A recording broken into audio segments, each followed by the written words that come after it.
Some things enter your life quietly. No warning, no alarm, no visible danger. They come wrapped in kindness, presented with a smile, offered with what seems like generosity. And that is exactly why they are dangerous. Because not everything that looks like a blessing actually is one. There are moments when someone places something in your hands, and everything on the outside seems right. The timing looks perfect. The opportunity feels rare. The gesture appears sincere. But something inside you hesitates. A subtle tension. A quiet resistance. A feeling you cannot fully explain. And most people ignore that moment. They accept quickly. They respond politely. They move forward without questioning what just entered their life. But the Bible teaches something very different. Test all things. Hold fast what is good. That means not everything is meant to be received. Some things are meant to be rejected. Because what you allow into your life does not just stay external. It shapes your environment. It influences your thoughts. It affects your spirit. And over time, it can quietly redirect your path. This is not about fear. It is about discernment. Because there are gifts that carry hidden weight. Gifts that come with invisible strings. Gifts that seem harmless at first, but slowly begin to disturb your peace, weaken your clarity, and pull you away from alignment with God. And the danger is not always obvious. Sometimes it is subtle. Sometimes it feels reasonable. Sometimes it even looks good. But not everything good is from God. So today, we are going to walk through 5 types of gifts that you must never accept. Not because you are suspicious of people, but because you are responsible for your spirit. Because the moment you understand this principle, something changes. You stop reacting. You start discerning. You stop accepting everything. You start protecting what matters. So here is the question you need to sit with as we move forward. If something costs your peace, your integrity, or your relationship with God, was it ever a gift in the first place? The first type of gift is something many people overlook. Objects connected to darkness. Not everything physical is neutral. There are items that carry spiritual meaning. Objects tied to idolatry, occult practices, or systems that oppose God are not just decorations. They represent alignment. In Scripture, there is a clear instruction. Do not bring into your house what is devoted to destruction. That is not superstition. That is protection. Because your home is not just a physical space. It is a spiritual environment. It is where you pray, where you rest, where your mind resets. And what you allow into that space matters. There is a moment in the early church where people who turned to God did something radical. They burned their books of magic. They did not keep them for memory. They did not justify their value. They removed them completely. Why? Because you cannot hold on to darkness and expect to walk fully in the light. This is not about fear. It is about clarity.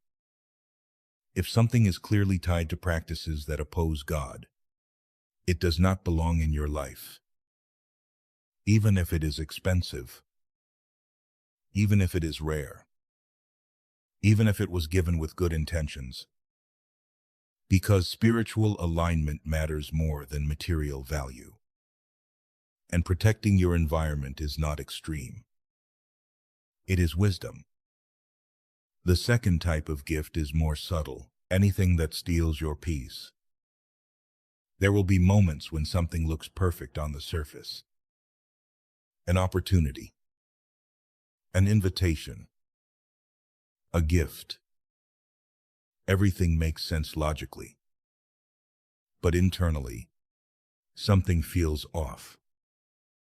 There is no clear reason, no visible problem, just a lack of peace.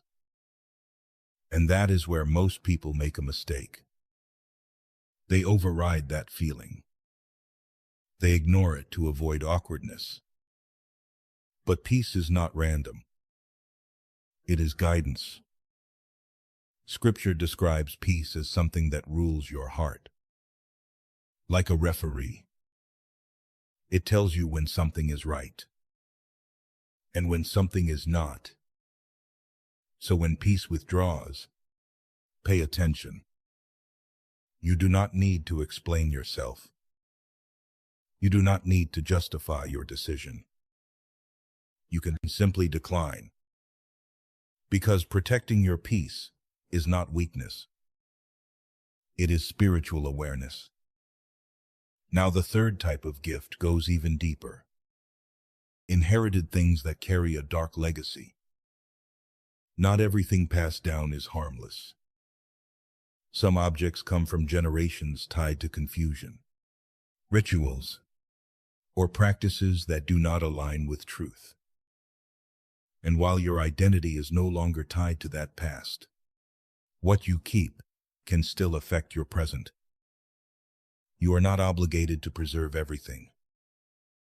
You can honor your family without carrying what does not belong in your future. Because maturity is not just about receiving. It is about knowing what to release. Sometimes the healthiest decision is to let something go completely. Not out of fear, but out of clarity.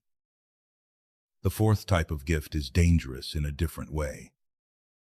Anything gained through wrongdoing. Money, opportunities, luxury. If it comes from corruption, deception, or exploitation, it carries consequences. Even if you did not commit the act, accepting it connects you to it. There is a story of a man who took something he was told not to take. It seemed small, hidden, but the impact was massive. It affected not just him, but everyone around him. Because what you accept matters. Integrity is not built in big moments. It is revealed in small decisions.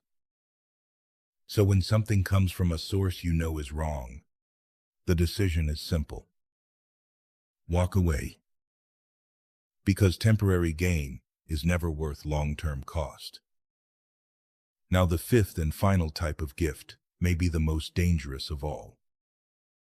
Anything that compromises your convictions. These are not gifts. They are traps.